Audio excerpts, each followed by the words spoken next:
বিবাহিত মেয়েদের ঈদ আনন্দ শুরু হয় ঈদের 2 দিন পর থেকে। আমার ঈদ আনন্দ দ্বিগুণ হয়ে যায় ঈদের 2 দিন পরে, যখন আমার বোনরা সবাই যখন বাবার বাড়িতে আসে, সাথে সাথে আমিও চলে যাই আর আমাদের ঈদ আনন্দ আরো দ্বিগুণ হয়ে যায়। তো ঈদের 2 দিন পরে আমার 2 বোনেরই মিরপুর থেকে চলে এসেছে, আর সন্ধ্যের সাথে সাথে আমিও বাসায় চলে যাই। সব বোনেরা বাবার বাড়িতে এক হইলে আমাদের ঈদ আনন্দ আরো 100 গুণ বেড়ে যায়। তো বরাবরের মতো আমরা এক হইলে কোনো এক রেস্টুরেন্টে যাই, পার্কে যাই আর পিকনিক করি। তো বরাবরের মতো এইবারও ঈদের 3য় দিন চলে গিয়েছিলাম আমরা আমাদের সব থেকে কাছের পার্কে। এটাকে পার্ক রেস্টুরেন্ট দুইটাই বলা যায়। তো ঈদের 3য় দিন আমরা কোথায় ঘুরতে গেলাম, বাবার বাড়ির সবাই, বোন ভাগ্নি সবাইকে নিয়ে আমরা কোথায় ঘুরতে গেলাম, বাচ্চারা কেমন এনজয় করলো, আর পিকনিকের জন্য কি রান্না করে নিয়ে গেলাম, সব মিলিয়ে আজকের এই ভিডিওটা। So don't skip this video, let's go. Hello everyone, this is me. কি অবস্থা সবার? ঈদের দিন শেষ হয়ে গেল, ঈদের ছুটিও শেষ। সবার ছুটি কাটিয়ে ঘোরাফেরা শেষ করে সবাই সবার বাড়িতে চলে গিয়েছে, কিন্তু সবার মাঝে এখনো ঈদ আমেজটা রয়ে গিয়েছে। তো সকাল সকাল ঘুম থেকে উঠে নাস্তা করে রেডি হয়ে চলে গিয়েছি আমার বাবার বাড়িতে। ওই দিক থেকে সবাই রেডি হয়ে গিয়েছে, বাবার বাড়ি থেকে রান্না বান্না করে সবাই একসাথে বের হব। তাই আমি সকাল সকালে চলে গিয়েছি, যেই আগে আমি আমার মেয়েকে রেডি করে নিয়েছি। মাশাআল্লাহ মাশাআল্লাহ, সব বাচ্চাগুলোকে রেডি করা শেষ, তারপর আমরা রওনা দিয়ে দিয়েছি। আমরা একটু সকাল সকাল গিয়েছি যেন আমরা সারাদিন থাকতে পারি। আর বাসা থেকে আমরা বিরিয়ানি রান্না করে নিয়ে গিয়েছিলাম। বরাবরের মতো আমরা প্রতিবারই কোনো রেস্টুরেন্টে গেলে পিকনিকের মতো বাসা থেকে রান্না করে নিয়ে যাই। যেহেতু বাচ্চা নিয়ে যায়, আমরা বাহিরের খাবারটা অ্যাভয়েড করে চলি। আর বাসা থেকে রান্না করে সবাই একসাথে বসে খেলে এটা পিকনিকের অন্যরকম একটা ফিল আসে।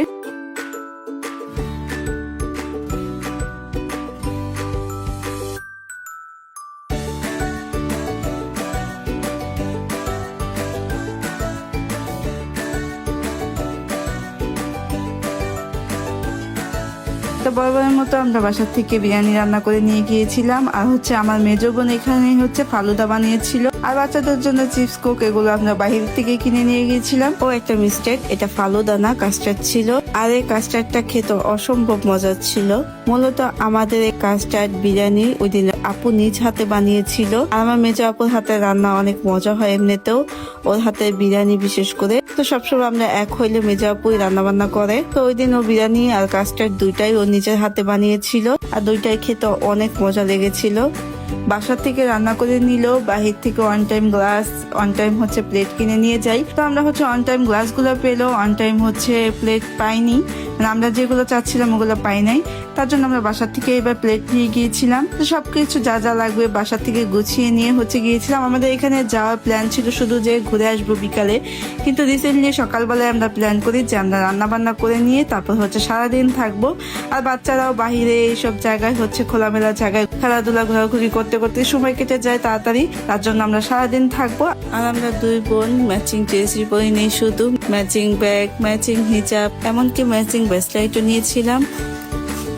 যাই হোক, খাওয়া দাওয়া শেষ করে সবাই একসাথে, তারপর বাচ্চাগুলো খেলাধুলা করছিল আর আমরা পুরোটা ঘুরে ঘুরে দেখছিলাম।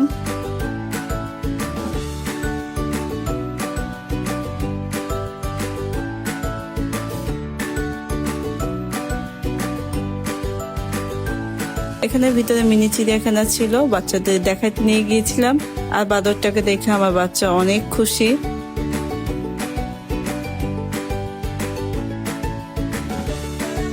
আমরা 4 বোন এক হলে যতটা আনন্দ করি তার থেকে অনেক গুণ বেশি আনন্দ করে আমাদেরই বাচ্চারা এক হলে, মানে ওরা 4 বোন এক হইলে।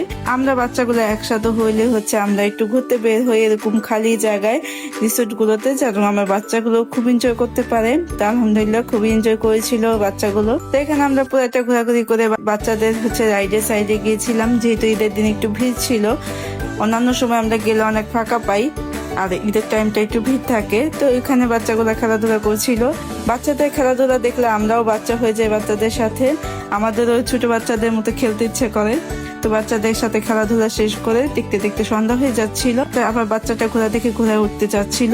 আমার বাবুটা একদমই ভয় পায় না, আমরা ভেবেছিলাম ও ভয় পাবে, বসাতে কনফিউজ ছিলাম, কিন্তু বসানোর পরে দেখলাম না, ও খুবই এনজয় করতেছে। এদিকে আমি এখনো ঘোরা ভয় পাই, আমি কাছে যাচ্ছি না, আর আমার মেয়ে কি এনজয় করছে ঘোড়ার মধ্যে। আর এই পুক্কি সালামিটা আমার মেয়ে তার বড় আপুর কাছে মানে হাফসাপুর কাছ থেকে সালামি পেয়েছে। আমার মেয়ে হচ্ছে ওদের 4 বোনের মধ্যে ছোট, তাই বড় আপুদের কাছ থেকে ঈদ সালামি পায়। এই ছোট্ট বাচ্চাগুলো নিজেরা সালামি পেয়ে জমিয়ে রাখে তাদের ছোটদেরকে দেওয়ার জন্য। তো সারাদিন ঘোরাঘুরি শেষ করে সন্ধ্যা থেকে আমরা বাসায় চলে আসি। তো নেক্সট ডে সন্ধ্যার সময় বাচ্চাদেরকে নিয়ে আমরা সব বোনেরা মিলে আবার সন্ধ্যার সময় বের হই চটপটি ফুচকা খাওয়ার জন্য। আমার বরাবরই এখন ফুচকার থেকে চটপটি বেশি ভালো লাগে, আর আলাদা ফুচকা নিয়ে আমি বরাবরই যেভাবে খাই ওভাবেই খাচ্ছিলাম। তো রাত্রে আমরা একটু হাঁটাহাঁটি করছিলাম সবাই মিলে। তো আলহামদুলিল্লাহ আমাদের ঈদের তৃতীয় দিন বোন ভাগ্নি সবাইকে নিয়ে এভাবেই কেটেছে। আজ এই পর্যন্ত, সবাই ভালো থাকবে, সুস্থ থাকবে। Thanks for watching, tata.